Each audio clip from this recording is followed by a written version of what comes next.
शुरू कर सकती हैं मंजरी जी। अच्छा, बिल्कुल। नमस्कार। पटल पर आज जितने भी मनीषी हमारे पधारे हैं, बहुत अच्छा विषय, रुचिकर विषय, सामयिक विषय है जिसपे चर्चा आप सभी सुनेंगे और सभी को अच्छा लगेगा। मैं आप सभी का जो पटल पर हैं, आप सभी का स्वागत करती हूँ। नंदित मन से अभिनंदन है, नंदित मन से अभिनंदन है, पटल पधारे सुरसती नंदन है। तो आप सभी सरस्वती पुत्रों का जो है वो मैं स्वागत करती हूँ और मैं बताना चाहूंगी अपने दर्शकों को, श्रोताओं को कि हमसे आज मंच पर कौन कौन लोग हैं जिनको सुन के हम अपने ज्ञान का वर्धन करेंगे, हम लाभान्वित होंगे। तो मैं स्वागत भी करती हूँ। इसी के साथ हमारे साथ पटल पर जुड़े हुए हैं डॉक्टर अमरनाथ अमर जी हैं, जो पूर्व कार्यक्रम निदेशक दिल्ली दूरदर्शन के रहे हैं और मीडिया सलाहकार भी हैं। डॉक्टर अमरनाथ अमर जी, आपका बहुत हार्दिक अभिनंदन, स्वागत करती हूँ मैं अभ्युदय अंतर्राष्ट्रीय संस्था की ओर से। और साथ में बैठे हुए हैं भी प्रकाश शर्मा जी हैं, जो दिल्ली आकाशवाणी के मेरे को आता है तो तुमसे पूछते क्या, बाहर वाईफाई चल रहा है क्या, देखता हूँ। बाकी लोग म्यूट कर लीजिए कृपया, बाकी लोग थोड़ा अगर अपने को बंद कर लें तो अच्छा लगेगा। आदरणीय भी प्रकाश शर्मा जी हैं, जो दिल्ली आकाशवाणी के पूर्व सहायक केंद्र निदेशक हैं। आपका भी बहुत बहुत हार्दिक अभिनंदन इस मंच से, इस अभ्युदय अंतर्राष्ट्रीय संस्था के इस पटल से है। और हमारे बीच आदरणीय लक्ष्मी शंकर वाजपेयी जी हैं, जो पूर्व उप महानिदेशक आकाशवाणी दिल्ली से रहे हैं। आपका बहुत बहुत हार्दिक अभिनंदन है जी, आभार आपका। और जी धन्यवाद। और संतोष पांडे जी हैं, जो राजस्थान पत्रिका के उप संपादक हैं और बहुत अच्छे संगीत और मीडिया की जानकारी तो रखते ही हैं, संगीत के भी जानकार हैं। एक बार मैं अभ्युदय अंतर्राष्ट्रीय संस्था की ओर से मैं इस पटल पर आप सभी का समवेत रूप में हार्दिक अभिनंदन, नमन, वंदन करती हूँ। और दर्शकों, श्रोताओं, जानते हैं आज ये पटल पर हमारे मनीषी लोग बैठे हैं, उनसे आज हम जानना चाहेंगे हिंदी और मीडिया की भूमिका, उसके अंतर संबंधों के साथ साथ वर्तमान में क्या स्थिति है, ये भी जानना चाहेंगे, जो बड़ा ही रुचिकर होगा और जानने योग्य बातें भी हैं। तो मुझे लगता है कि ये चर्चा बहुत ही ज्ञानवर्धक होने वाली है और हम सभी उसका आनंद लें। आगे एक बार पुनः मैं इस अभ्युदय अंतर्राष्ट्रीय संस्था की ओर से सबका स्वागत करते हुए मैं आगे के कार्यक्रम के संचालन के लिए मैं भी प्रकाश शर्मा जी को आग्रह करूंगी कि सर कृपया आप आगे कार्यक्रम का संचालन करें। धन्यवाद डॉक्टर मंजरी जी। जैसा कि आपने कहा कि आज की इस परिचर्चा का विषय है मीडिया और हिंदी, क्योंकि हम हिंदी पखवाड़ा मना रहे हैं जी। मीडिया इस एक शब्द में संचार के वे सभी माध्यम समाहित होते हैं, चाहे वो आज का डिजिटल मीडिया हो, चाहे प्रिंट मीडिया हो, इलेक्ट्रॉनिक मीडिया हो, प्रिंट या किसी भी तरह का जिसमें आज का सोशल मीडिया भी आता है। नहीं चाहिए मीडिया लोकतंत्र निवेदन है बाकी लोगों से कृपया अपने को म्यूट कर ले। बाकी सभी लोगों से निवेदन है कृपया म्यूट कर ले। जी हाँ जी भीम प्रकाश। मीडिया लोकतंत्र का एक अहम और मजबूत स्तंभ है। यह शासन या सत्ता को सत्य का ज्ञान कराता है, या यूं कहें कि सत्य का सामना शासन को कराता है। जी। हम आज मीडिया में हिंदी भाषा को जन जन तक पहुंचाकर इसको लोकप्रिय बनाने पर चर्चा करेंगे, क्योंकि हम हिंदी पखवाड़े के तहत ये कार्यक्रम कर रहे हैं। और साथ ही ये भी कि हिंदी को जन जन की भाषा बनाने में भारत में और विश्व में मीडिया की कितनी सार्थक भूमिका रही है।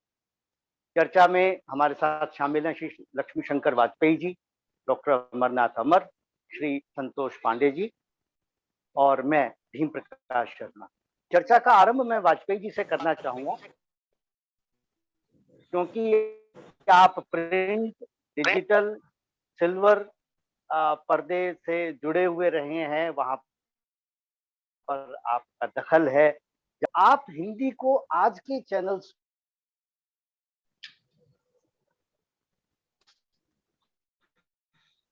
हेलो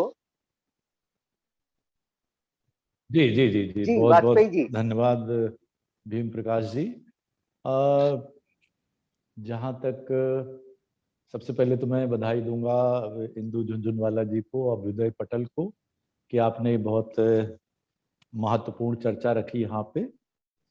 और ये भी सच है कि इसके पहले कि हम जो भीम जी ने अभी वर्तमान की बात की है, उससे पहले ये भी कि चूंकि हिंदी पखवाड़े के संदर्भ में है, तो हिंदी को आगे बढ़ाने में बहुत बड़ी भूमिका मीडिया की रही है।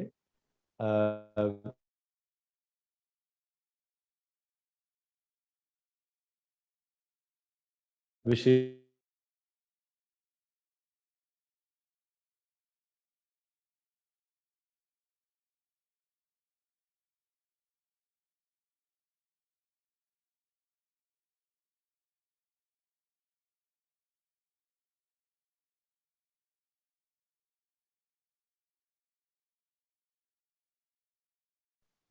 तो जी, तो जब कोई, तो ये सारे देशों में जो लोग हिंदी जानने वाले थे, जिनके मन में था कि हिंदी पढ़ें, हिंदी में कुछ लिखें, उनके सामने बहुत बड़ा संकट था, किससे बात करें, कहाँ अपनी कोई रचना है।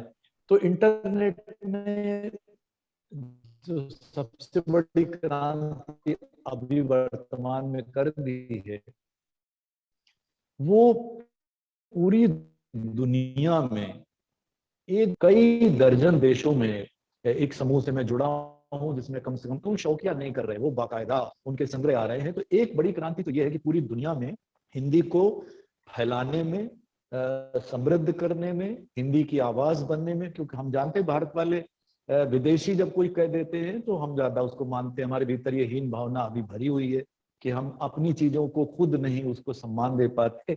लेकिन अगर कोई अमेरिका वाला कह दे तो हम बहुत गदगद हो जाते हैं कि चलो भाई ठीक है, उन्होंने कह दिया तो अब सही होगा। तो एक पहलू तो ये है। अब दूसरे और कई पहलू इसमें से निकल के आते हैं।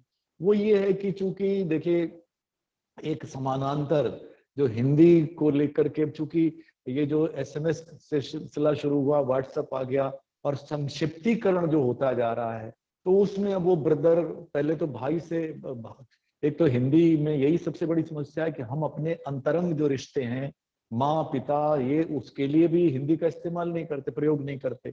मेरी मदर, मेरे फादर, मेरी वाइफ, मेरी सिस्टर, मेरे ब्रदर।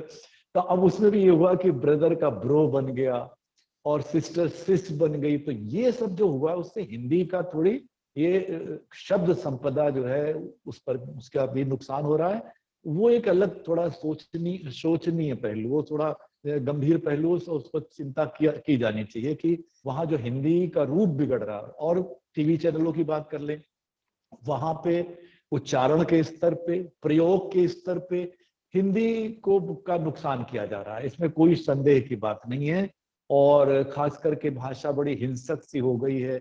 आप देखते हैं उनके चैनल, उन पर जो जिस तरह के वो उनके शीर्षक होते हैं कि जैसे कोई युद्ध होने जा रहा है, तो उसमें भाषा की जो कोमलता थी, भाषा में जो अच्छी मतलब एक वाक्य संरचना होती थी, सुंदर सी भाषा का प्रयोग होता था, तो वो सब चीजें वो हो रही हैं। उधर सिनेमा की तरफ चले तो विषय में, कंटेंट के स्तर पे, तो विषय के स्तर पे तो वहाँ समृद्धि हो रही है, लेकिन वहां भी बहुत ज्यादा विषय जो है चूंकि उनके हैं, वो जो प्रवासी भारतीय हैं उनकी थीम ज्यादा आ रही है।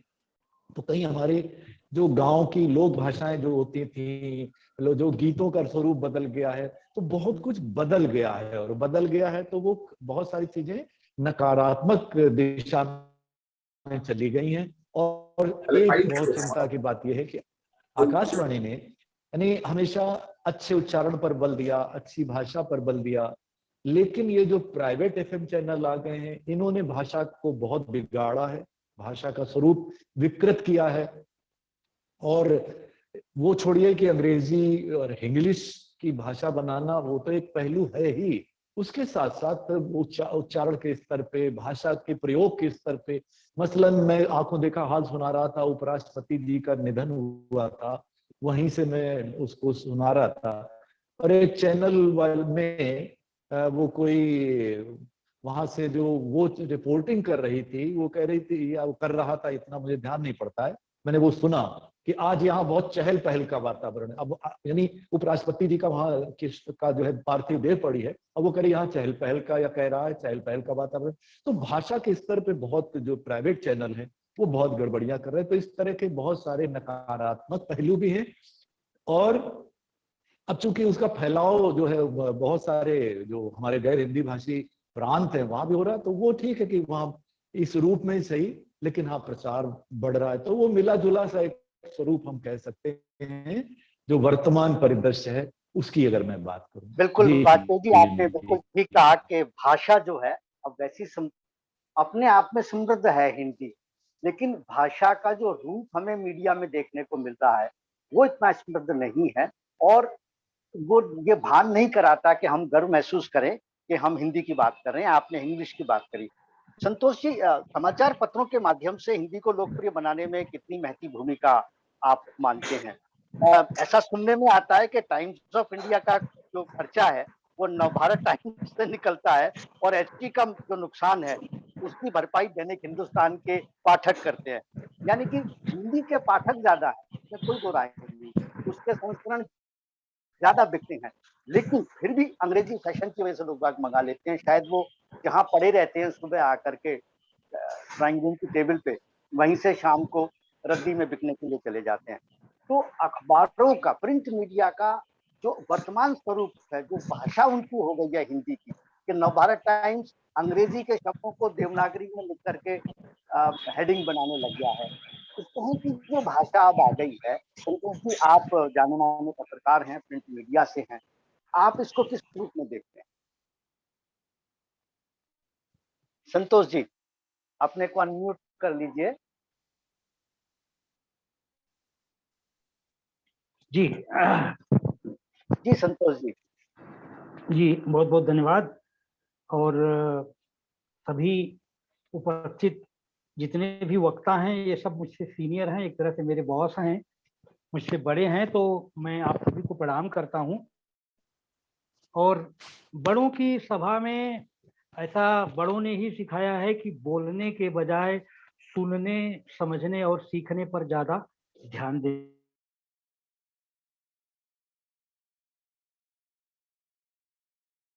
अखबार से जुड़ा हूं, मैं यहाँ पर उसका प्रतिनिधित्व नहीं कर रहा हूं, तो जो भी विचार मैं व्यक्त करूंगा वो मेरे अपने विचार होंगे।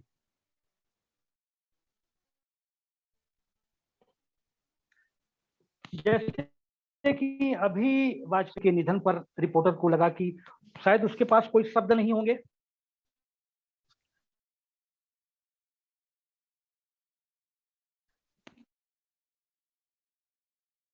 दरअसल सिर्फ किसी समाज, मतलब दूरदर्शन का या किसी आकाशवाणी का या किसी निजी टीवी चैनल का ही नहीं है, बल्कि जो प्रिंट मीडिया है वह भी अब इससे अछूता नहीं है। दरअसल देखिए क्या होता है कि समाज से ही लोग आ रहे हैं जी। वो चाहे दूरदर्शन में जाएं, चाहे टीवी चैनलों में जाएं, या चाहे अखबार की दुनिया में जाएं। अब उनकी भाषा जितनी समृद्ध होती है, उन्हें किस तरह से संस्कार मिले हैं। मैं इस बात का जिक्र करना चाहूंगा कि मैंने पढ़ा है प्रभास जोशी जी को। प्रभास जोशी जी जनसत्ता के संपादक हुआ करते थे, और आपने नवभारत टाइम्स का जिक्र किया। मैंने उस समय नवभारत टाइम्स को मैं पढ़ा करता था जब राजेंद्र जी उसके संपादक हुआ करते थे। मैं चूंकि बेंगलोर में हूं तो यहाँ पर जनसत्ता और नवभारत टाइम्स दोनों आते थे, और निश्चित रूप से जो वरिष्ठ लोग थे, जो पुराने लोग थे, उनमें भाषा की शुद्धता पर, वाक्यों के गठन पर बहुत ज्यादा जोर था। और उस समय एक प्रूफ रीडर हुआ करता था। प्रूफ रीडर का काम ही यही था कि अगर कहीं कोई अशुद्धि, कहीं कोई शाब्दिक त्रुटि जा रही है तो उसको ठीक कर दे। और बाद में ये इस प्रूफ रीडर का काम खत्म कर दिया गया। अब एक बात यह है कि देखिए, आजादी के पहले जो साहित्यकार थे वो अक्सर पत्रकार बनते थे, और आजादी के बाद धीरे धीरे साहित्यकार और पत्रकार का जो एक अंतर संबंध हुआ करता था वो खत्म हो गया। और इसके बाद आज का जो दौर है उसमें यह है कि संपादक और मैनेजर की जो दूरी है वह खत्म की जा रही है, या खत्म लगभग खो ही चुकी है। अब जो संपादक है उसे यह भी देखना है कि मार्केटिंग का काम ठीक ठाक चलता रहे। तो आप खुद इस बात का अंदाजा लगा सकते हैं कि जब वो एक शेर याद आ रहा है कि इतने हिस्सों में बंट चुका हूं मैं कि मेरे हिस्से में कुछ बचा ही नहीं। कुछ उसी तरह की स्थिति मैं समझता हूं कि लगभग सारे मीडिया में है। जो जिम्मेदार वाले मीडिया में, सोशल मीडिया को अभी उतना जिम्मेदार नहीं मानता हूं। जिसके मन में जो आता है वो अपना ठेल देता है, बगैर तथ्यों को जाने, बगैर सच्चाई को जाने और बगैर ये सोचे समझे कि इसका प्रभाव क्या होगा। लेकिन अभी भी एक चीज है कि प्रिंट मीडिया विशेषकर, उसमें इस बात पर बहुत जोर रहता है कि खबरों की सच्चाई को जाने बिना, तथ्यों को जाने बिना खबर प्रकाशित न की जाए। लेकिन अब जो एक नई पीढ़ी आ रही है वो एक तो हिंदी मीडियम के स्कूलों में पढ़ करके नहीं आई है, उसे प्रेमचंद और तुलसीदास से, रामचरितमानस से कोई लेना देना नहीं है, इन सब की कोई जानकारी नहीं है। और दूसरी बात यह है कि आप जैसे जो वरिष्ठ लोग हुआ करते थे वो अक्सर हम लोगों को भाषा के बारे में आया करते थे।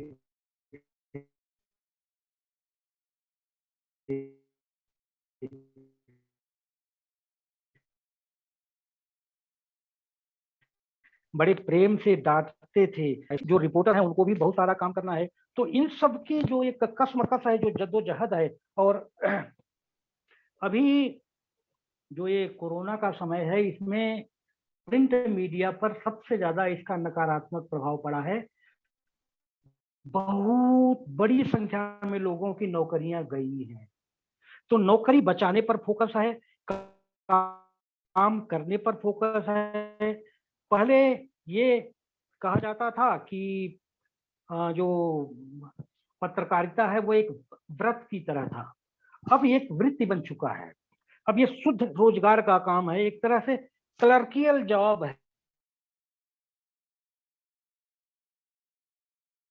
बातें निश्चित रूप से हम चाहें या न चाहें, हम चाहे जितनी पीड़ा से इस बात को स्वीकार करें, लेकिन यह सच है कि वो बहुत पीछे छूटती चली जा रही है। जी संतोष जी, आपने बिल्कुल ठीक कहा कि पहले जो वरिष्ठ लोग होते थे, प्रूफ रीडर होते थे, वो भाषा की पकड़ रखते थे। मेरा अपना अनुभव है,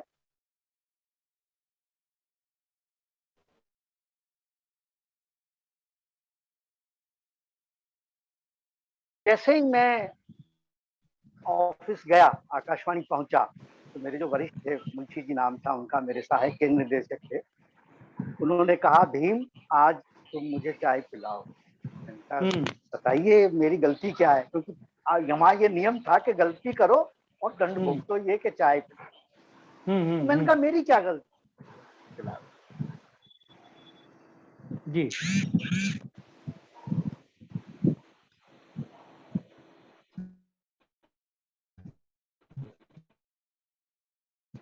कुछ नेटवर्क की समस्या है शायद, आवाज नहीं आ रही। नेटवर्क अब आ रही है आवाज? जी जी बोलिए बोलिए बोलिए। तो मत्स्य शब्द था और मैंने मत्स्य इसको बोला, तो मेरे वरिष्ठ ने बताया कि इसको मत्स्य बोलते हैं। तो ऐसे अनेकों शब्द हैं। मेरा नुक्ता शुरू में थोड़ा कमजोर था, तो मुझे बताया गया कि नुक्ता कहाँ लगता है। अगर उर्दू भाषा का शब्द है और वो जेड से स्पेल होता है तो उसके नीचे नुक्ता लगेगा, और अगर क्यू से है तो नुक्ता लगेगा। अगर हिंदी का फ है, मूंगफली है, तो नुक्ता नहीं लगेगा। फायदा है तो नुक्ता लगेगा, है ना, खिला में नुक्ता लगेगा। तो अमर जी, अगला सवाल मेरा आपसे है, क्योंकि आप दूरदर्शन पर साहित्य के प्रोग्राम करते रहे हैं। संतोष जी ने और वाजपेयी जी ने भाषा की बात करी, और भाषा साहित्य पत्रकार बनते थे। मुझे याद है किस किस का, कमलेश्वर जी या किसी का भी हम नाम ले, ये आकाशवाणी और दूरदर्शन से जुड़े रहे। वहां भाषा की पकड़ थी। रमानाथ अवस्थी जी टीचर यूनिट के हेड हुआ करते थे। तो ऐसे ऐसे लोग इन संस्थाओं में थे और ये ध्यान रखते थे। ऐसा ही प्रिंट मीडिया में भी था।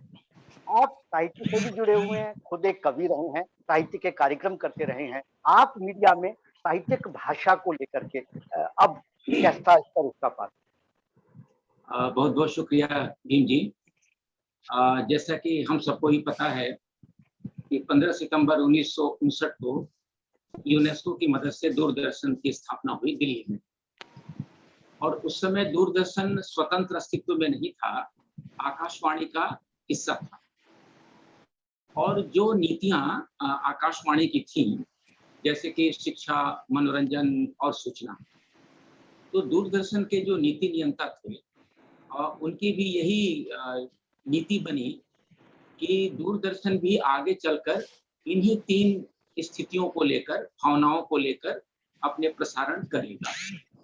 और 1971 में दूरदर्शन अपना स्वतंत्र अस्तित्व में आया, वो एक अलग पक्ष है। लेकिन थोड़ा हम इतिहास में जाकर झांकें तो उस समय जो नीति नियंता जो लोग थे, उनमें कुछ नाम मैं आज लेना चाहूंगा जिन्होंने हिंदी के लिए मीडिया में, आकाशवाणी और दूरदर्शन में हिंदी की महत्ता को स्थापित करने में बहुत बड़ी भूमिका निभाई। आप जगदीश चंद्र माथुर, पीएल देशपांडे, गंगाधर शुक्ल, एसके मल्होत्रा, एमएल मल्होत्रा, ये सब ऐसे व्यक्तित्व थे जिन्होंने आकाशवाणी और दूरदर्शन की बुनियाद डालने में अपनी महत्वपूर्ण भूमिका निभाई। एक पक्ष और भी बहुत था। जब यूनेस्को की मदद से स्थापना हुई दूरदर्शन की, तो प्रयोग के तौर पे शुरू हुआ कि सफाई कैसे रखें, सड़क कैसे पार करें, जो सिविक सेंस की बातें थी, वहां से शुरुआत हुई थी। बाद में धीरे धीरे शिक्षा, मनोरंजन और सूचना की बात आई। 1960 में कमलेश्वर जी ने एक साहित्य के कार्यक्रम की शुरुआत की। उस समय वो स्क्रिप्ट राइटर थे और वहां पे उनके मुंह से निकला कि पत्रिका, क्यों ना पत्रिका, क्योंकि जो मेरी किताब है मीडिया पे, उस पे मैंने विस्तृत उनका इंटरव्यू लिया था, तो उसमें उन्होंने बताया था कि 1960 में पत्रिका की शुरुआत की हमने, और वो 20 मिनट का कार्यक्रम था और पत्रिका के अंतर्गत जो सबटाइटल दिया गया उसका नाम था उगते हुए सवाल। उसमें 3 विशेषज्ञ शामिल थे। कविता से अज्ञे जी थे, कहानी से मोहन राकेश जी थे और सूचना से मल्होत्रा जी थे। तो उस समय ये चर्चा चली कि किस तरह से भविष्य में साहित्य को लेकर एक बुनियाद डाली जाए, और वहां से सिलसिला शुरू हुआ। जैसा कि अभी आपने बताया, वाजपेयी साहब ने बताया, भीम जी ने भी उसे किया कि यदि हिंदी की बात करें तो आकाशवाणी सबसे प्रमुख माध्यम शुरू से रही हिंदी के विकास में, बोलियों के विकास में या भाषा के विकास में, और उतनी ही बहुत महत्वपूर्ण भूमिका रही फिल्मों की, फिल्मी गीतों की। और उसी क्रम में दूरदर्शन ने आकाशवाणी की नीति को ही आगे बढ़ाते हुए उन मापदंडों को स्थापित करने की कोशिश की। हमें याद है बचपन में हम लोग जब कविता कहानी लिखना शुरू हुआ था, तो हम लोग देवकीनंदन पांडे, अशोक वाजपेयी, ये सब समाचार वाचक हुआ करते थे, जिनकी आवाज और उच्चारण को सुनकर हम लोग अपनी हिंदी और अपना उच्चारण ठीक किया करते थे। तो आकाशवाणी शिक्षण के लिए सबसे महत्वपूर्ण स्कूल माना जाता है। हम लोग सब उसी स्कूल की देन, जहाँ भाषा की शुद्धता की, चाहे वो हिंदी शब्दों का प्रयोग हो या भीम जी ने भी कहा कि नुक्ते का प्रयोग, ये सब भाषा की शुद्धता की जो बात थी, वो बहुत कठिन प्रक्रिया से अनाउंसर और न्यूज रीडर बनते थे। और आकाशवाणी में वही लोग जो अधिकारी वर्ग थे, जो प्रोड्यूसर वर्ग थे, वो भी हिंदी के जानकार होते थे, हिंदी की विशेषज्ञता होती थी, उन्हीं का प्रवेश होता था। तो एक बहुत अच्छी परंपरा की शुरुआत थी। बाद में जब से एफएम चैनल की शुरुआत हुई, तो वह जो पारंपरिक अनाउंसर की जो भूमिका थी, वह रेडियो जॉकी की भूमिका में तब्दील। एक व्याकरण था अनाउंसर का पहले, और एक नीति थी, एक उनका अपना मूल्य था उद्घोषणा का। बाद में वो चीजें धीरे धीरे बदलती चली गई, और वहां आज की स्थिति में, जब आज के संदर्भ में बात करें, तो आज भाषा की स्थिति एफएम चैनलों के कारण थोड़ी विकृत हुई। आप हंसी ठिठोली भी हो जाती है, समाचार भी बोल देते हैं, और कहाँ कहाँ जाम लगा है वो भी बता देते हैं, गीतों की बात भी हो जाती है। तो ताने भाव में आपकी प्रस्तुति होती है, लेकिन वहाँ पे जब भाषा की शुद्धता और उच्चारण की बात होती है तो वहाँ पे बहुत सारा बिखराव आज देखने को मिल रहा है। और ये सिर्फ रेडियो की बात नहीं करेंगे, आज जो मीडिया के बहुत सारे चैनल खुल गए हैं वहाँ भी उच्चारण का दोष आज एकदम देखने को मिलता है। जिस तरह से आज आपने पत्र पत्रिकाओं की बात की, बहुत से अखबारों की बात की, जहाँ हिंदी के शब्दों का, अब जैसे बिंदी और चंद्रबिंदी का प्रयोग है, यदि हंसना लिखना है तो हिंदी का व्याकरण कहता है कि चंद्रबिंदी, तो हंसना होगा, लेकिन आज उसके लिए हिंदी हो रही है, यानी हंसना हंसना में तब्दील हो जा रहा है। और इसी तरह बहुत तेरे शब्द हैं जिनका अर्थ का की स्थिति में, चाहे वो रेडियो हो, टेलीविजन हो या अखबार हो, हम बोलचाल की भाषा तो रखें, क्षेत्रीय भाषाओं के जो शब्द हैं और वहाँ के जो लोग हैं, जो रिपोर्टर हैं, जो अपनी बात रखते हैं, वो टूटी फूटी भाषा का हिंदी का प्रयोग करें, बहुत अच्छी बात है। लेकिन अगर हिंदी का विद्यार्थी, हिंदी मीडिया का एक अनाउंसर या न्यूज रीडर या रिपोर्टर, अगर वो गलत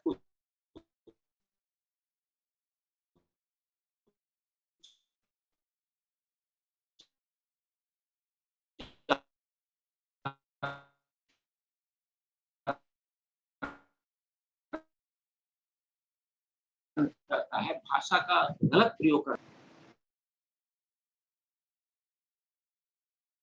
है,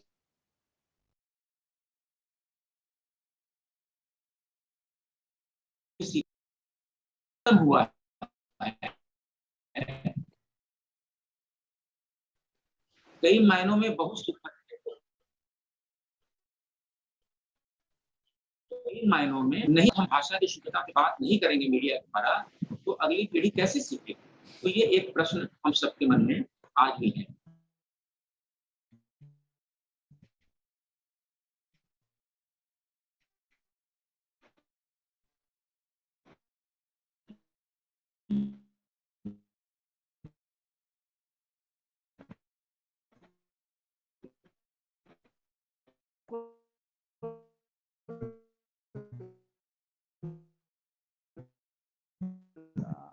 आपने ठीक कहा अमर जी।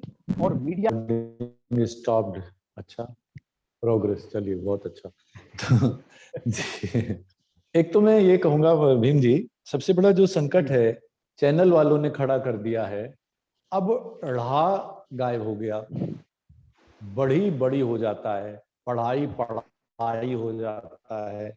किसी चैनल पे उसने बोला महंगाई भरी है, अब ये भरी कैसे है, मतलब मैं सोचता रहा, फिर मेरे ज्ञान चक्षु खुले कि देखिए बड़ी, उसने बा को तो भा कर दिया और ढ़ा को पहले ड़ा में बदला, फिर ड़ा बन गया। तो अजीबो गरीब मतलब चीजें हो रही हैं उच्चारण को लेकर के। और तो खैर उच्चारण इतनी बड़ी चिंता का विषय नहीं है, चिंता का विषय जो है हमारा वो शब्द संपदा है। लेकिन आपका सवाल था संस्कृति का, संस्कृति आपको कहाँ दिख गई मुझे बताइएगा। ये बात मैं कहता हूँ 900 टीवी चैनल हैं, मुझे बताइए, दूरदर्शन को छोड़ दीजिए क्योंकि उसका और आकाशवाणी का जो वो लक्ष्य है वो बिल्कुल अलग है, वो जन सेवा प्रसारण करता है, इसलिए उसको हम छोड़ देते हैं। अब वो बाकी जो 900 चैनल मैंने कहा टीवी चैनल है, कहाँ पे आपको संस्कृति या कला या साहित्य दिख गया, ये मुझे बताइएगा। साहित्य के नाम पे चैनलों पर घटिया फूहड़ तुकबंदी और उसके अलग अलग शीर्षक आप जानते ही हैं, कैसे कैसे उसके जो कार्यक्रमों के शीर्षक हुए हैं वो मैं नाम लेने में शर्म आती, लेकिन वो तो हुआ था, भौ भौ सम्मेलन और कौन कौन सम्मेलन।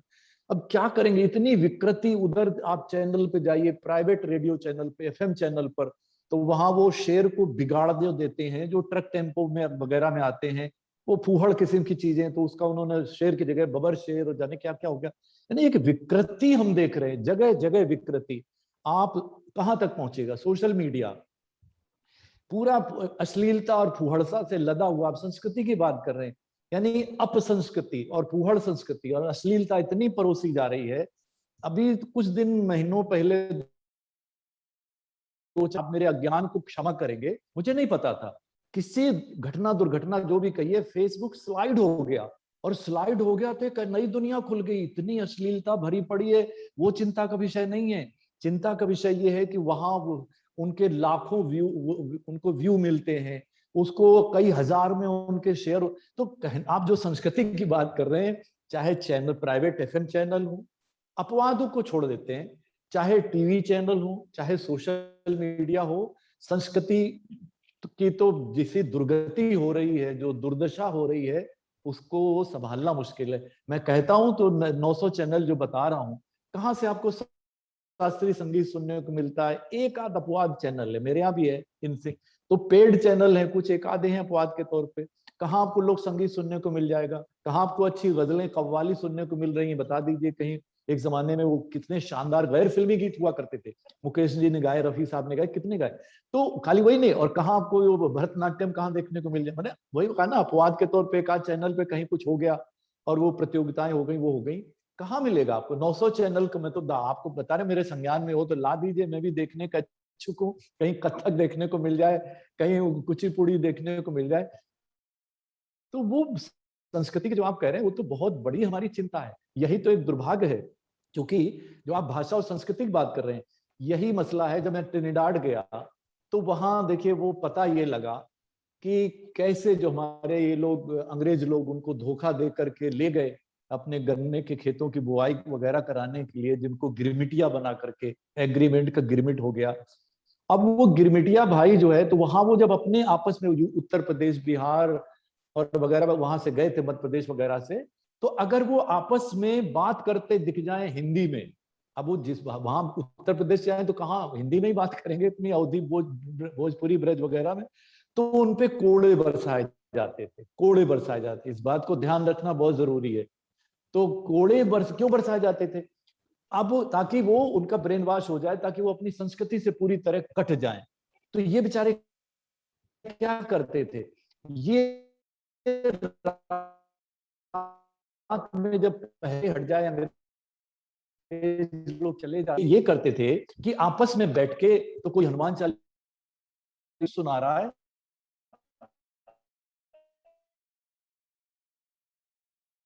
ये कह रहे हैं कि भाषा के साथ संस्कृति जुड़ी होती है। हमारे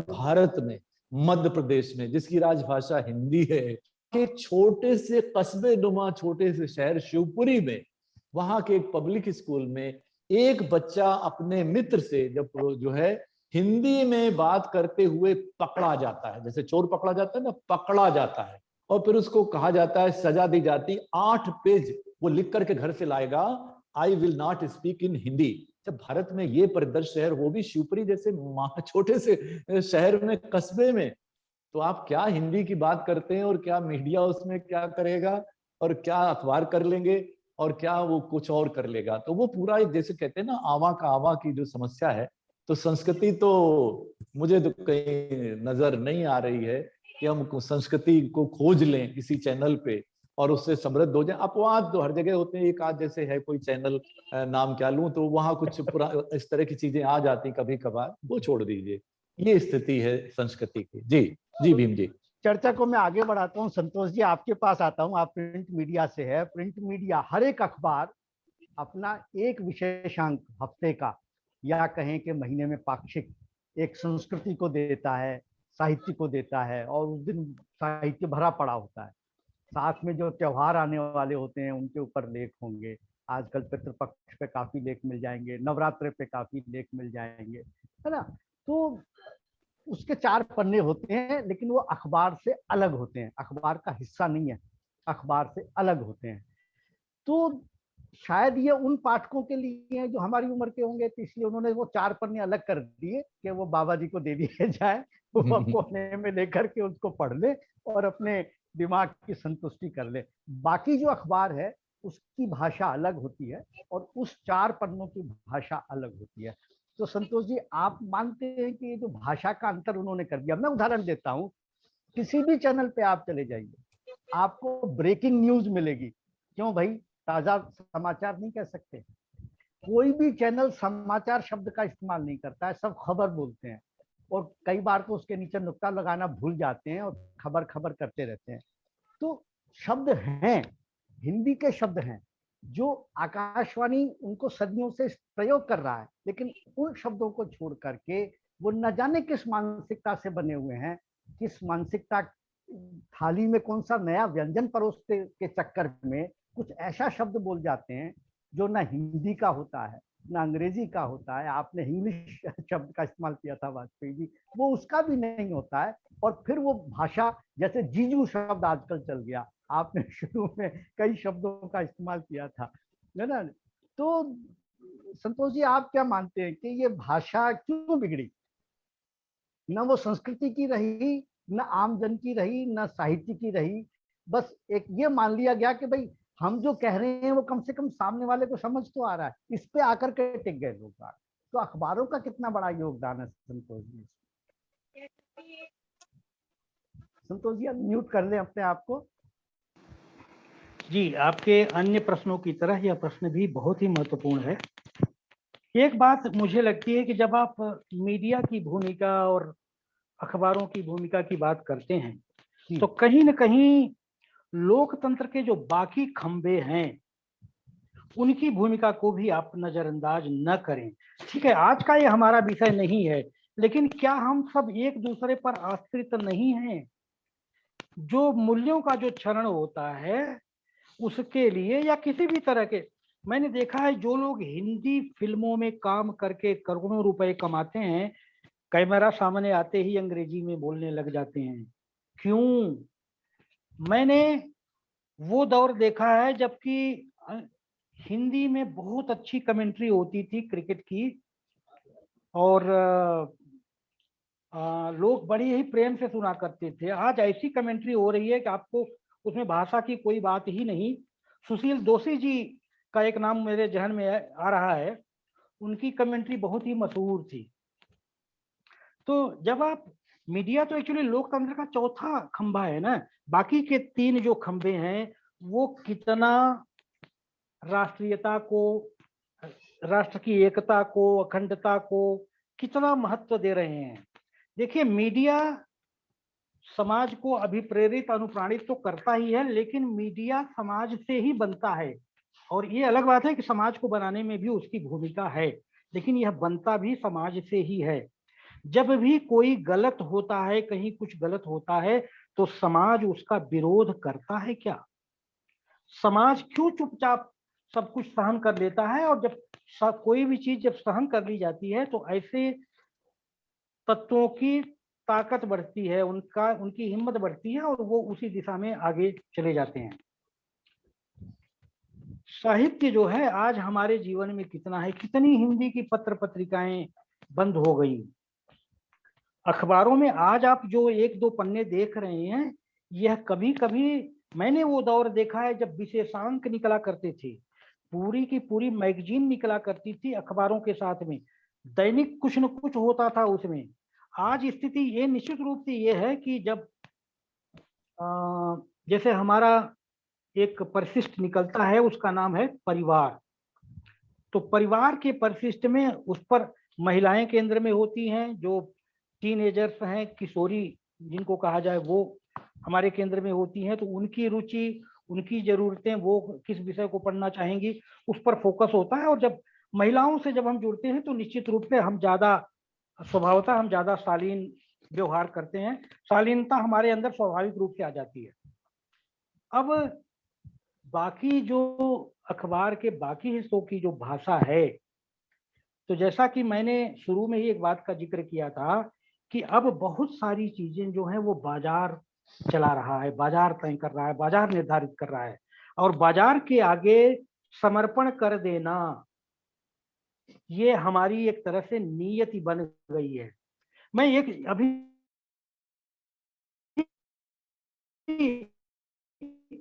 थोड़ी देर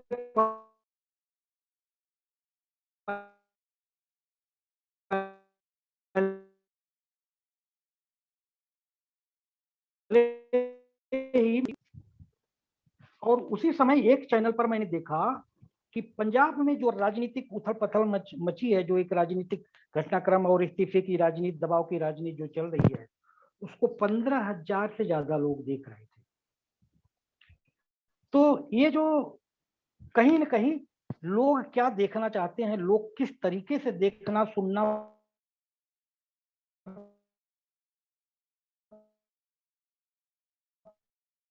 पढ़ना चाहते हैं, उसका दबाव भी हमारे ऊपर बनता ही। समाज को ये चाहिए कि वह खुद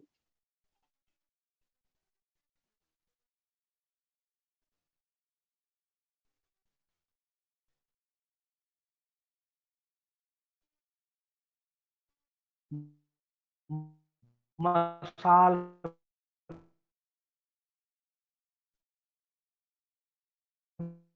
बने, वह खुद आगे आए, वह खुद विरोध करे।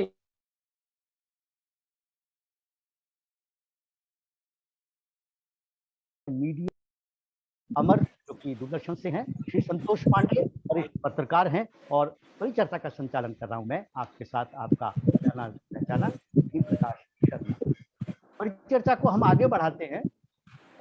अमर जी, आप साहित्यकार हैं और ये माना जाता रहा है कि साहित्य समाज का दर्पण है। संतोष जी ने अभी कहा कि ये तो खुद तय करना पड़ेगा समाज को कि वो क्या देखना चाहता है।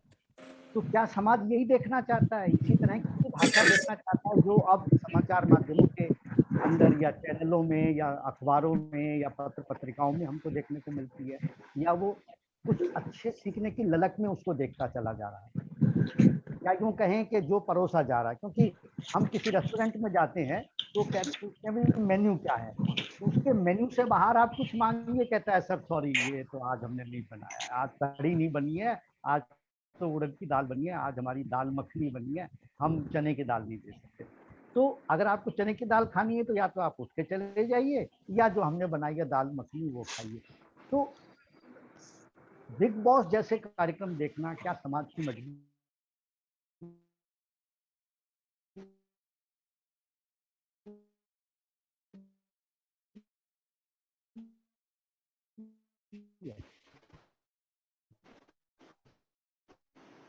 कमलेश्वर जी ने शुरुआत की थी पत्रिका की, उसके बाद एक लंबी श्रृंखला आई।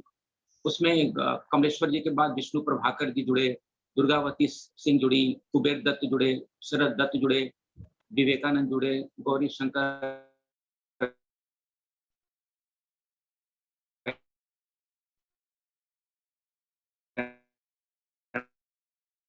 जुड़े, और साहित्य भी कई नाम से प्रसारित हुआ। जैसे पत्रिका तो थी ही, साहित्य की सृजन, फलक, किताबों की दुनिया, फिर कवि सम्मेलन, लाल किला से कवि सम्मेलन, और बहुत सारे पुस्तक मेले जो हर वर्ष हम मनाते रहे हैं। तो और संयोग की बात, बहुत सुखद पक्ष है कि लाल किले से कई बार कविता पाठ कर चुके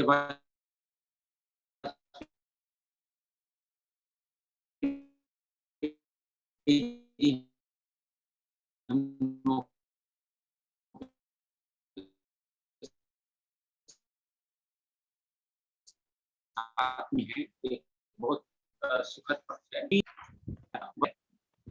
तो इसके लिए इतिहास के पन्नों में भी थोड़ा झांकना होगा, और आजादी से पहले जितने भी कवि हुए, लेखक हुए, पत्रकार हुए, एक जबरदस्त जीवन मूल्य की बात थी, क्योंकि आजादी के की जो ज्वाला थी वो मशाल का काम कर रहे थे उस आंदोलन में।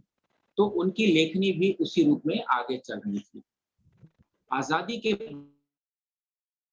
बाद जब नव निर्माण का समय था, तो विषय वस्तु था वो उसी रूप में आगे बढ़ा।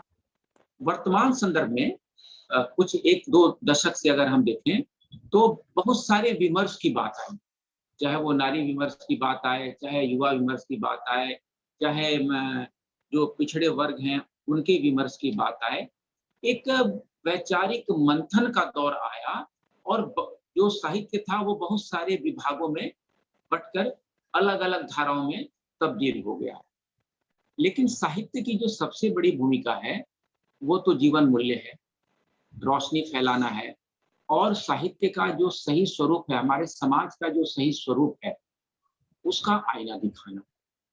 तो ये चीजें, और ये भी सच है कि जैसे जैसे समय परिवर्तन होता है, युग परिवर्तन होता है, हमारे खान पान, रहन सहन और जीवन की जो बाकी चीजें हैं वो भी बदलती हैं, तो साहित्य का स्वरूप भी बदलता है।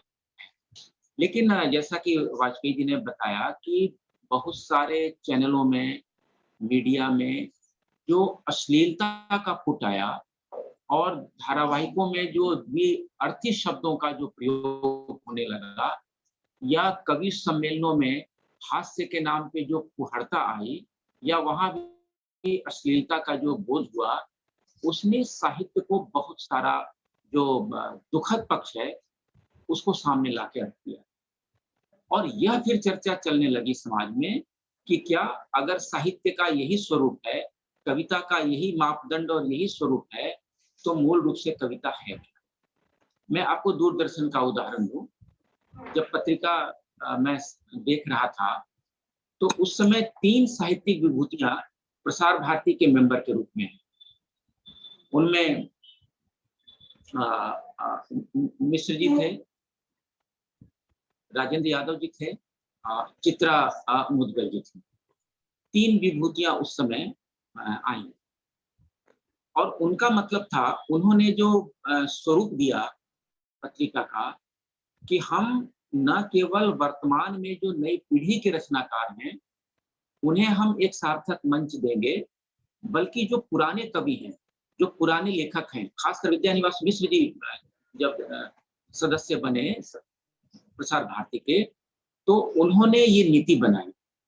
उस मीटिंग में मैं भी था, हमारे केंद्रीय निदेशक बशारत अहमद जी थे, डीजी थे, और विद्यानिवास मिश्र जी थे। तो उसके पहले साहित्य का समय बहुत कम था, सप्ताह में 15 मिनट। उन्होंने कहा कि नहीं, मीडिया जो दूरदर्शन और आकाशवाणी की जो प्रमुख भूमिका है पब्लिक ब्रॉडकास्टर की, तो हम पब्लिक ब्रॉडकास्टर के रूप में साहित्य को इस रूप में करें कि पुराने जो कालजयी रचनाकार, जो कालजयी कृतियां हैं, उन्हें आज की पीढ़ी को हम बताएं। वो जाने कि निराला कौन थे, महादेवी वर्मा कौन थी, और उससे बाद दुष्यंत कौन थे, और वहां से लेकर वर्तमान पीढ़ी तक हम आए, उनके बारे में आप बताएं। उनकी रचनाओं की पंक्तियों को रखें, कवियों को भी रखें, और आज जो साहित्यिक गतिविधियां हो रही हैं, जो कार्यक्रम होते हैं, उनका भी एक संक्षेप में दूरदर्शन पे उनका विवरण दिखाया जाए, एक रिपोर्टिंग टाइप की की जाए। और इसके बाद और जो दूसरी जो सबसे प्रबल बात हुई जी, कि जो साहित्यकारों की कालजयी कृतियां थी, उन पर धारावाहिक या टेलीफिल्में बनाने की बात हुई।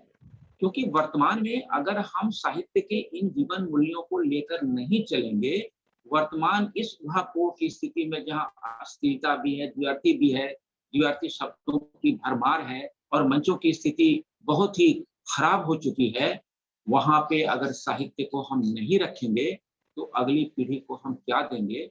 और आज भी भीम जी, हमारे परिवार में, समाज में, कॉलेजों में, स्कूलों में, विश्वविद्यालयों में साहित्य को लेकर आज भी यही चर्चा का विषय होता है कि साहित्य का जो मूल स्वरूप है, जो जीवन मूल्य है, उसको किस रूप में बढ़ाया जाए। तो मीडिया की जिम्मेदारी और पब्लिक ब्रॉडकास्टर की भूमिका है। बिल्कुल ठीक कहा आपने। वाजपेयी जी, हम अपनी परिचर्चा के अंतिम चरण में हैं लगभग। 9 बजे या 9 बजे के थोड़ी देर बाद हम इसे समाप्त करना चाहेंगे। आपसे गंभीर प्रश्न करना चाहूँगा। हमारे पास साहित्य अकेडमी है, हिंदी अकेडमी है जो कि राज्य और केंद्र दोनों की है, राजभाषा विभाग है, संसद का राजभाषा विभाग है, और राजभाषा समिति होती है। मीडिया की अपनी एक समिति होती है, एक संगठन है जो भाषा, या आप वो कहता है कि अगर आप कोई शिकायत है तो यहाँ पर आप इसकी शिकायत करें। इतने लोग हैं। आप जैसे साहित्यकार भी चैनल देखते हैं, सुनते हैं, मैं कहूँ प्रिंट मीडिया में अखबार भी पढ़ते हैं। क्या हम अपनी जिम्मेदारी निभा रहे हैं? क्या हमने कभी शिकायत करी कि भाई ये कार्यक्रम बड़ा फूहड़ है, इसकी भाषा ठीक नहीं है, ये साहित्यिक भाषा के नाम से तो साहित्यिक लगता है लेकिन साहित्य परोसता नहीं है? तो इतने बात वही है कि पुलिस है, पुलिस थाना है, सब तरह की एजेंसियां हैं, लेकिन फिर भी गला कटता है और चोरी होती है और भ्रष्टाचार होता है। शायद ऐसी स्थिति मीडिया में भी है कि संस्थाएं हैं, आंखें हैं जो उन पर नजरें गड़ाए हुए हैं, कान हैं जो लगातार सुन रहे, परेशान भी लोग हो रहे हैं, आप और हम जैसे परिचर्चा भी कर रहे हैं, लेकिन उनको बताए कौन कि भाई इसको सुधारो? क्या जिम्मेदारी जी नहीं जी है ये दर्शक श्रोता की? नहीं, अब देखिए ये बड़ा उलझा हुआ सवाल है और इसके इतना समय नहीं है, नहीं तो मैं उलझा चाहिए। जी जी जी ठीक बात है। उलझा। जी जी नहीं, अब लाल किले का कभी अभी जिक्र कर रहे थे अमर जी, तो एक जमाने में जब ऐसे दिनकर जी जैसे कवि होते थे, बड़े बड़े कवि, तो सुनने वाले कौन होते थे? खाली दिल्ली के आसपास से लोग नहीं आते थे, जाने कहां कहां से लोग चल के आते थे, सैकड़ों मील दूर चल चल के सिर्फ लाल किले का कवि सम्मेलन सुनने आते थे। मेरे देखते देखते जो पांडाल है वो घट के जो है कम से कम 1/3 रह गया है। तो वो ऐसा नहीं है कि और मैंने लाल किले के मंच से छंद मुक्त कविताएं सुनाई है पूरी कामयाबी के साथ। तो ये एक बड़ा एक अजीब सी दलील दी जाती है, जनता यही चाहती है,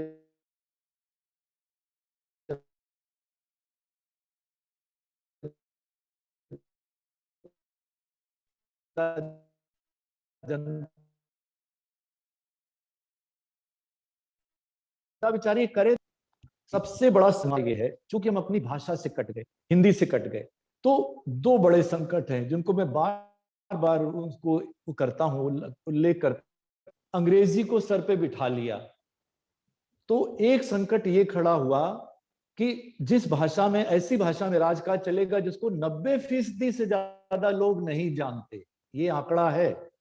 नॉलेज कमीशन ने तो 3% कभी बताया था, बढ़ते बढ़ते चलो बढ़ गया 10% मान लो। तो वो राजकाज नहीं चल सकता, कोई पार्टी आ जाए, किसी को आप कुछ बना लो, कुछ नहीं हो सकता, क्योंकि एक दीवार खड़ी, जनता और उसके बीच में एक दीवार खड़ी है। अंग्रेजों ने जो ब्यूरोक्रेसी बनाई हमारे दमन के लिए, हमने उसको झोंका तो रख दिया। एक संकट ये है। दूसरा संकट ये है जो उसका बौद्धिक पक्ष है। मैं फिजिक्स का आदमी हूं, 1901 से लेके 2021 तक देखिए इजराइल कैसा देश था, लुटे पिटे लोग कहां कहां से आए, उनके पास कोई इंफ्रास्ट्रक्चर नहीं था, कुछ नहीं था, यूनिवर्सिटी, भाषा कुछ भी नहीं, एक भाषा जो विलुप्त हो चुकी थी, लेकिन उन्होंने उसको अपनाया। तो क्या चमत्कार। हमारे यहाँ तो एक अपवाद के तौर पे सीवी रमन साहब को मिला है नोबेल प्राइज, लेकिन वहां तो दर्जनों नोबेल प्राइज मिल चुके उस देश को जो अभी जिसका जन्म हुआ है अभी, और क्या उसकी आबादी दिल्ली के एक मोहल्ले बराबर तो आबादी उसकी। तो ये भाषा का संकट, भाषा ने क्या कि हम भाषा से कटे हैं, तो हमारी संस्कृति जो है बिल्कुल उसकी दुर्दशा हो गई है। और उसको हम देख सकते हैं कि एक फूहड़ गाने वाला, उसको 1 करोड़ उसकी लागत है, तो कोरोना है तो शांत पड़ा है मामला, एक शाम के 1 करोड़ रुपए। और जो हमारे महान संगीत, शास्त्रीय संगीत के लोग जिन्होंने पूरा जीवन होम कर दिया, तो उनको तो जीवन चलाना कठिन है। वही हम देखते हैं, एक बौद्धिक दरिद्रता हमारे देश में आ गई। मैं देखता हूं कि चाहे वो प्रिंसिपल हो, प्राचार्यों का सम्मेलन हो, और वहां कोई कवि सम्मेलन है,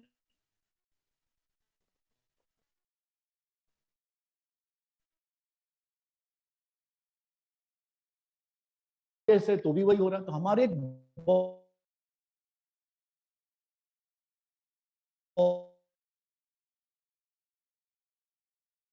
तो है, मानते हैं एक सूत्र के तौर पे, लेकिन हम सब एक जिसको कहते हैं तो उन्माद में घेर दिए गए। उन्माद से बाहर हम देख ही नहीं पा रहे कुछ भी।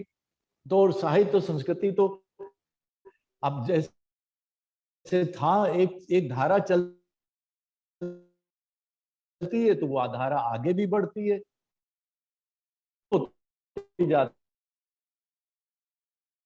को कैसे समझ पाएगी आप सोचिए। उसको तो हम समझ सकते हैं ना।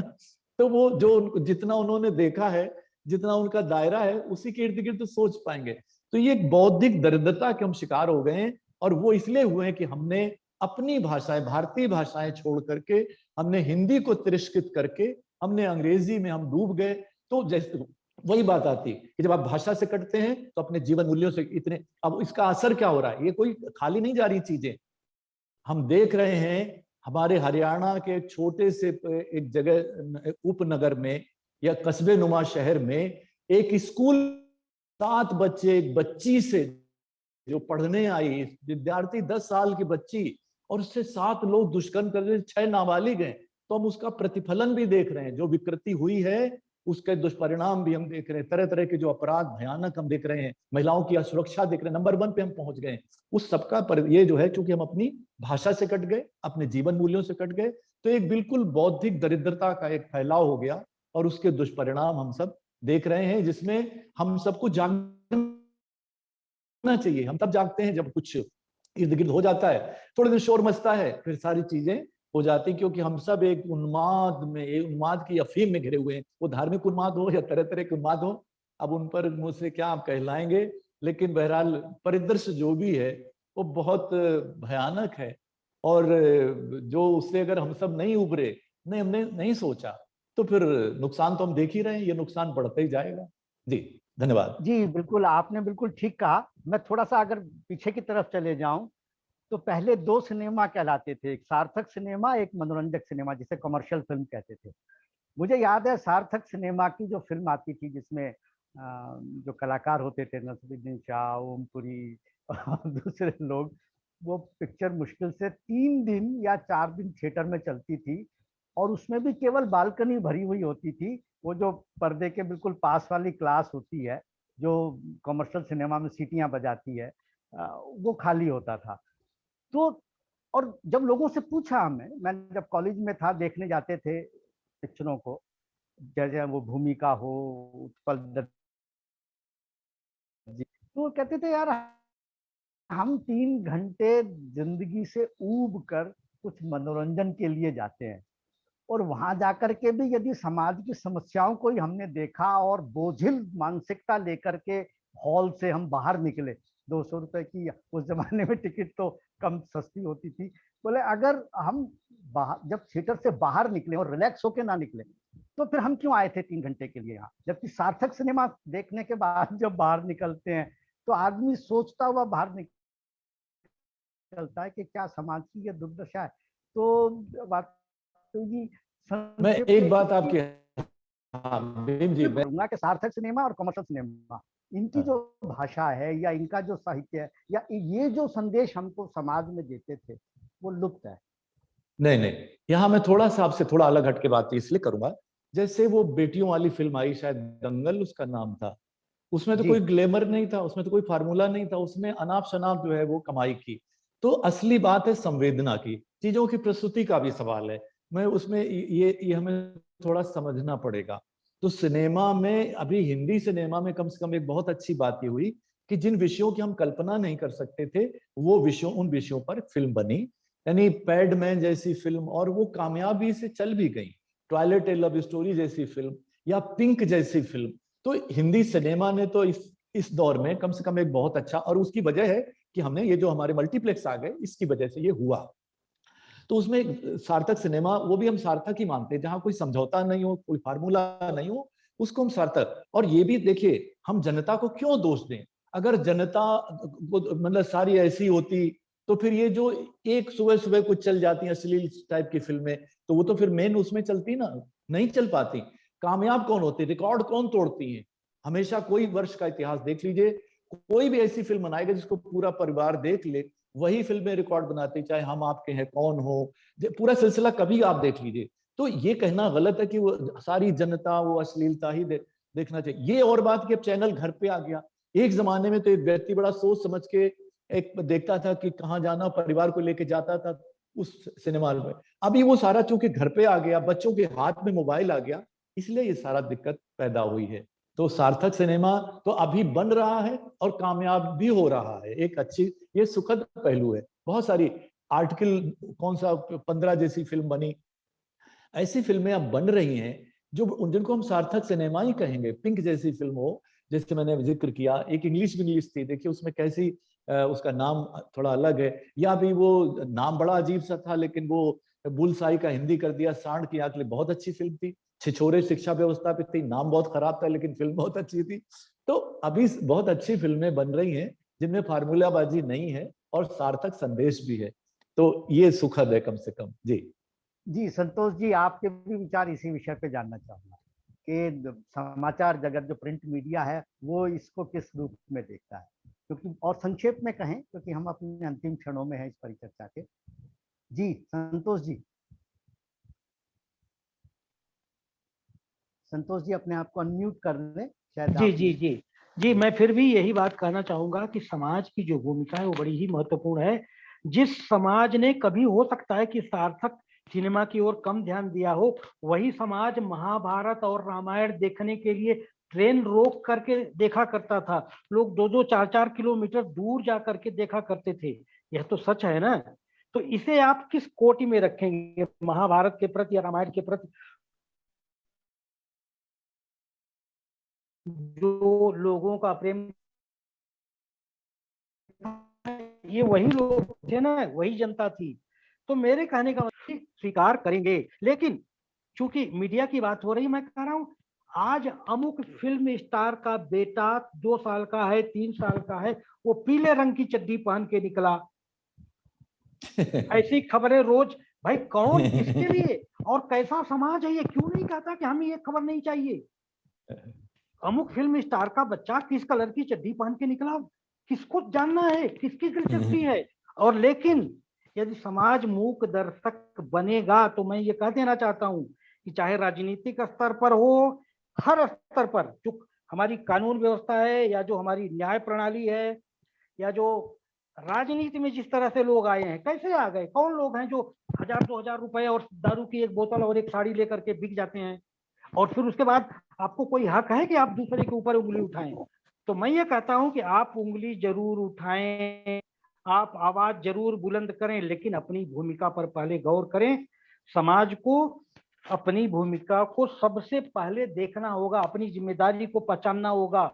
क्योंकि ये सब जितने भी हैं, मीडिया के जितने भी रूप हैं, चाहे सोशल मीडिया हो, चाहे सिनेमा हो, चाहे अखबार हो, चाहे इलेक्ट्रॉनिक मीडिया हो, ये सब कहीं ना कहीं, क्योंकि इनका जुड़ाव तो समाज से ही है ना। और हिंदी की ये ताकत है, हिंदी की ये शक्ति है कि वह आज भी, जैसे मैं दक्षिण भारत में हूं तो मैं आपको बता दूं कि जैसे ही किसी स्थानीय आदमी को लगता है कि आप स्थानीय भाषा ठीक से नहीं बोल पा रहे हैं और उसके पास आप सब्जी या फल खरीदने गए हैं तो वो टूटी फूटी हिंदी में बोलने लगता है।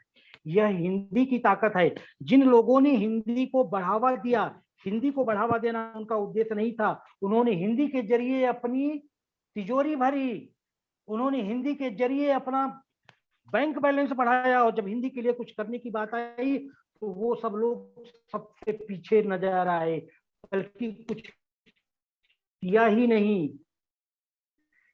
समाज को, इन लोगों को पहचानने के लिए, अपनी संस्कृति को बचाने के लिए हमारी जागरूकता सबसे पहले जरूरी है। और अमर जी आप क्या कहना चाहेंगे इस विषय में, क्योंकि आप साहित्य और प्रस्तुतिकरण में थे, आप पर भी कई बार दबाव आता होगा कि नहीं आप इतने गंभीर विषयों पे परिचर्चा कर देते हैं कि वो के दर्शक शायद न मिले हों, या केवल अमर जी बोले इसके पहले एक वाक्य करके मुझे निकलना है, क्योंकि मैं एक वाक्य में कहा हूँ। जरूर एफएम, एक मिनट, एफएम गोल्ड चैनल जब से उसका जन्म हुआ, और मैं अपने रिटायरमेंट तक, अवकाश प्राप्ति तक की तो जानता हूँ, वो हमेशा नंबर 1 रहा, जबकि उसमें गंभीर कंटेंट था, अच्छी भाषा थी।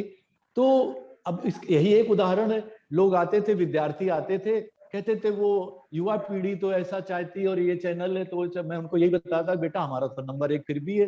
तो ये जोड़ना भी बहुत जरूरी है कि ऐसा नहीं है कि फुहड़ता ही चलती है। एक चैनल ने बहुत कोशिश की, जितने फुहड़ता वाले थे आखिरकार वो बंद करने पड़े उनको, जनता नहीं विरोध किया था, तो जनता चाहे तो बहुत कुछ बदल भी सकती है। जी अमर जी। जी अमर जी, अच्छा, एक मिनट के लिए यदि आप अनुमति दें तो एक सवाल मैं भी अमर जी से करना चाहूंगा, और चाहे जितना संक्षेप में जवाब दें या न भी दें, जैसी उनकी इच्छा हो।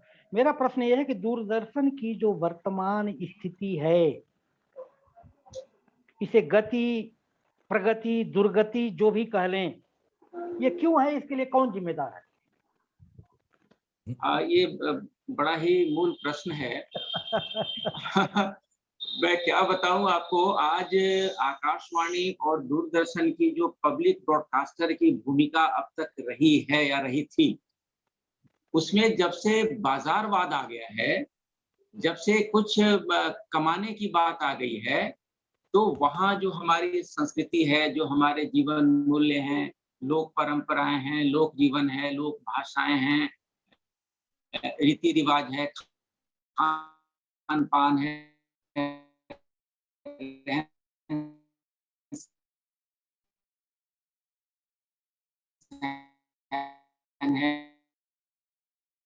हर तरीका के रूप में चला, वो 2016 में आके समाप्त हो गया। आप दुखद स्थिति भीम जी ये देखिए। और दूरदर्शन के नेशनल चैनल पे आज की तिथि में कोई भी साहित्य का कार्यक्रम नहीं है। आकाशवाणी की स्थिति भी वही लगभग वही है। तो इससे बड़ा दुर्भाग्य क्या होगा? आप साहित्य या संस्कृति या लोक जो जीवन है, चाहे वो फोक म्यूजिक हो, फोक डांस हो, क्लासिकल म्यूजिक हो, क्लासिकल डांस हो, वो एक टारगेट ऑडियंस का प्रोग्राम है। एक परंपरा को जीवंत रखने के लिए वो एक अभियान रहा है।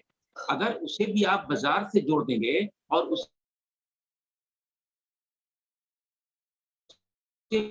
भी आप कमाई का जरिया मान लेंगे, आप कृषि दर्शन खेती बाड़ी में भी उस चीज को अगर ला के रख देंगे, तो किसानों के बारे में, खेती बाड़ी के बारे में आप कैसे उत्थान करेंगे? यदि आप मेडिकल के प्रोग्राम में जागरूकता के लिए वहां भी अगर कमर्शियल भर देंगे, यहाँ पैसा आएगा तभी हम जागरूकता लाएंगे, यानी कोरोना से लड़ने के लिए जो विशेषज्ञों की टीम होगी वो आपको जागरूक करने के लिए आएंगे, तो उसमें कमर्शियल आएगा, पैसा आएगा तभी हम चलाएंगे। यह जो स्थिति कुछ वर्षों में आई है रेडियो और दूरदर्शन में खासकर, यह भीम जी आप भी महसूस कर रहे होंगे, यह बहुत ही दुखद स्थिति आई है। और धीरे धीरे ऐसा लग रहा है जैसे जो सांस्कृतिक विरासत रही है, आप फोक म्यूजिक, रात में हम वो पुरानी फिल्में दिखाया करते थे, क्लासिकल फिल्में दूरदर्शन के पर्दे पर, और क्षेत्रीय भाषाओं की फिल्में दिखाते थे जो बहुत ही क्लासिक फिल्में होती थी। वो चीजें धीरे धीरे कम हो गई। कई चीजें कगार के मुहाने पे आ गई, बंद होने के कगार पे आ गई। हम लोगों ने तो वो गोल्डन एरा देखा है दूरदर्शन का, जहाँ की अभी अपने हमारे विशेषज्ञ मित्र ने बताया ना कि महाभारत और ये रामायण के समय में सड़कें सुनी हो जाती थी। यह स्थिति थी। हम लोग सड़कों पे चलते थे या ट्रेन में सफर करते थे। भीम जी आपको याद होगा, यदि ट्रेन से जा रहे हैं तो टीटी ये जानकर कि दूरदर्शन या आकाशवाणी में है, वो बैठकर एक उत्सुकता उसके मन में होती थी कि कैसे प्रसारण होता है, कैसे लोग बोलते हैं, कैसे अनाउंसर होते हैं, कैसे एंकर होते हैं, न्यूज रीडर होते हैं। आज वो चीजें चाहे वो भाषा के रूप में हो, साहित्य के रूप में हो, संस्कृति के रूप में हो, उनका जो अवमूल्यन हुआ है मीडिया में, वह दुर्भाग्यपूर्ण स्थिति है और चिंता का विषय भी है। हम तो नीति नियंताओं से यही आग्रह करेंगे कि ये जो चीजें धीरे धीरे छूट गई हैं, उनकी पुनरावृत्ति हो। आप साहित्य को, क्लासिकल म्यूजिक को, क्लासिकल डांस को, फोक म्यूजिक को, फोक डांस को, इन सबको प्रमुखता के साथ, जैसे कि हर पर्व त्योहार को, विधि विधान को उत्तर से दक्षिण और पूरब से पश्चिम तक आप रखते हैं, क्षेत्रीय भाषाओं की जो नए नए केंद्र खुले हैं, उन सबको मिला के जो स्वरूप था 2016 के पहले तक, उस स्वरूप को फिर से कायम किया जाए। आपका नेशनल चैनल बंद हो गया आकाशवाणी का, कितनी विविधता थी, कितने राष्ट्रीय स्तर पर उसके कार्यक्रम होते थे। वाजपेयी साहब और भीम जी आप तो उसके साक्षी रहे हैं। तो ये जो चीजें गिरावट आई हैं और जो चीजें पीछे छोड़ दी गई हैं, वो बहुत दुखदाई हैं। हम तो ये समझते हैं कि इनको फिर से लागू किया जाए। और मैं समझता हूँ भीम जी, एक लंबा अनुभव आपका आकाशवाणी में रहा है, तो मैं आपसे भी अनुरोध करूंगा, इस समय को देखते हुए, बेशक अब हम समापन की ओर हैं, लेकिन एक विशेषज्ञ के रूप में, एक मीडिया विशेषज्ञ के रूप में इस विषय पर आपकी क्या राय है, वो भी हम लोग जानना चाहिए।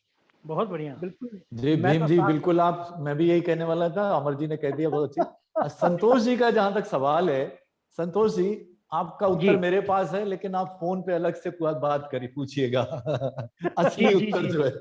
लेकिन जी, इशारे में यही कहूंगा, देखिए ब्रॉडकास्टिंग एक कला है ब्रॉडकास्टिंग एक बहुत विशेष किस्म की कला है, और अगर ऐसे लोग उसके वो करता धरता बन जाएंगे जिनका दूर दूर तक कला से, साहित्य से, उस संगीत से कोई लेना देना नहीं है, तो क्या होगा? अगर आप दांतों के डॉक्टर से कैंसर का ऑपरेशन कराएंगे तो क्या होगा? तो वही कहानी है। आदरणीय वाजपेयी जी, यही उत्तर है। आदरणीय वाजपेयी जी, क्या आप ये कहना चाहते हैं कि मीडिया गलत हाथों में चला गया है या ऐसे हाथों में गया है जिनका राष्ट्रीयता से कोई सरोकार नहीं है? क्या आप ये कहना चाहते हैं?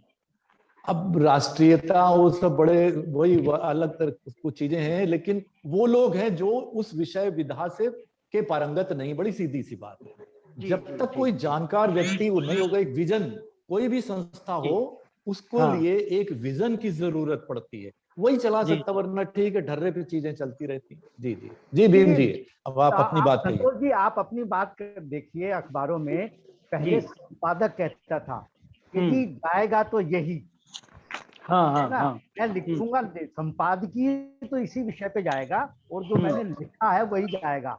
आपको अगर ये लेख या मैं पसंद नहीं हूँ तो कल सुबह मैं खुद नहीं आऊंगा अखबार में, है ना? ऐसे ऐसे लोग थे, हैं, लेकिन दरकिनार कर दिए गए। यही हाल मीडिया में भी है। जो लोग कुछ करना चाहते हैं, सत्यता के साथ, जैसे मैंने बीच में कहा कि भाषा, संस्कृति और समाज की छवि के रूप में जिन लोगों ने कार्यक्रम करने चाहे, चाहे वो रेडियो हो, चाहे वो टेलीविजन का पर्दा हो, या पिक्चरों का सिल्वर स्क्रीन हो, या अखबार का प्रिंट मीडिया हो, जिन्होंने कोशिश करनी चाहिए, तो सब बेचारे थक हार करके थोड़े, क्योंकि बाजारवाद इस कदर हावी है कि आज पूरे दक्षिण भारत में भी करवा चौथ मनाया जाने लगा है, और उसमें कहा जाता है कि अगर आपने कोई गिफ्ट आइटम अपनी पत्नी को नहीं दिया तो आप अपनी पत्नी को प्यार नहीं करते। जब ये मानसिकता आ जाए, त्योहारों का भी बाजारीकरण हो जाए, हमारे सांस्कृतिक मूल्यों का बाजारीकरण हो जाए, अब जो नए नए ऐड आ रहे हैं, अब शादियों के दिन आने वाले हैं,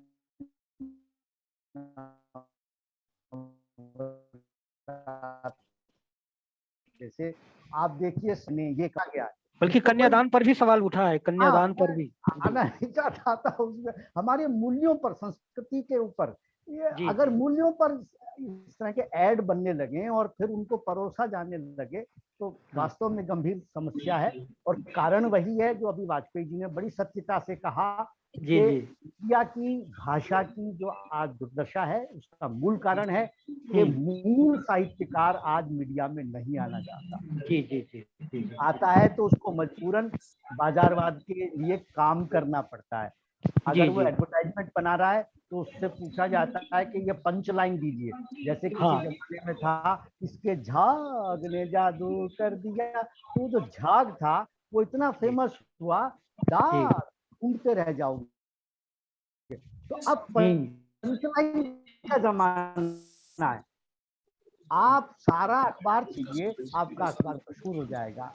तो यही हाल मीडिया का हुआ है, और उस पंचलाइन के चक्कर में हमारी भाषा बिगड़ी, भाषा से संस्कृति बिगड़ी, संस्कृति से समाज बिगड़ा, और समाज का जो वर्तमान स्वरूप आज सामने है, हम सिवाय सिर पीटने के कुछ नहीं कर सकते। जो कर सकते हैं वो भीष्म और विदुर की तरह अपने अपने सिंहासन पर अपनी अपनी मूठें पकड़े हुए कुर्सियों को तोड़ रहे हैं, लेकिन द्रौपदी अभी भी चीरहरण के लिए। क्या बात है, क्या बात है। तो आज की जो हमारी परिचर्चा थी मीडिया और हिंदी, इसमें हमारे साथ थे श्री लक्ष्मी शंकर वाजपेयी जी, डॉक्टर अमरनाथ अमर और वरिष्ठ पत्रकार श्री संतोष पांडे।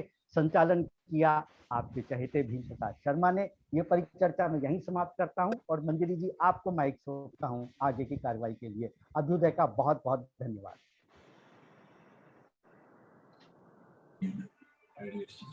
मंजरी जी अनम्यूट कर लीजिए।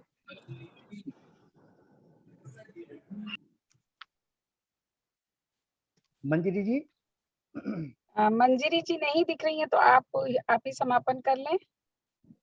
जी ठीक है, क्योंकि मैं अभ्युदय अंतर्राष्ट्रीय संस्था का उपाध्यक्ष भी हूं, तो उस नाते मैं हमारे सभी पैनलिस्ट जो हमारे आज की परिचर्चा में शामिल थे, श्री लक्ष्मी शंकर वाजपेयी जी, डॉक्टर अमरनाथ अमर और संतोष पांडे जी, आप सबका पुनः हृदय से अभ्युदय की तरफ से आभार व्यक्त करता हूँ, धन्यवाद देता हूँ कि आपने अपने अमर जी, आप विचारों कुछ से कह रहे थे जी, आपका माइक हाँ, बंद है। आपने सभी ने अपने विचार सबके जी, सामने रखे। सबका आभार, सबका धन्यवाद करता अभिनंदन। हूँ। जी, सबका सबका आभार, आभार। बहुत बहुत शुक्रिया और विनय। बहुत आप बहुत सभी आभार। वरिष्ठ लोगों मैं को अभी सादर प्रणाम माइक करता ऑन हूँ। नहीं कर सकती हूँ, लेकिन आप सभी का बहुत बहुत आभार और अभिनंदन करती हूँ अभ्युदय अंतर्राष्ट्रीय पटल पर। और आज की चर्चा बहुत सार्थक और बहुत बहुत उत्कृष्ट भी रही, और कहीं ना कहीं जो सुन सके उनके लिए कुछ सुनाने के लिए भी रही। अब ये और बात है कि लोगों के कहीं कानों में जुड़ेंगे, तो बहुत बहुत अच्छा लगा। आप चारों का बहुत बहुत धन्यवाद देती हूँ। जो बीच में जुड़े या देर से जुड़े, अगर इस परिचर्चा को दोबारा सुनना चाहते हैं तो अभ्युदय के फेसबुक पर जाएं, आपको ये परिचर्चा रिकॉर्ड की हुई और मिल फेसबुक पर जाएगी। काफी लोग आपको सुन रहे हैं, उन सभी को भी बहुत बहुत धन्यवाद। बहुत बहुत बढ़िया, बहुत सभी का बहुत बहुत धन्यवाद।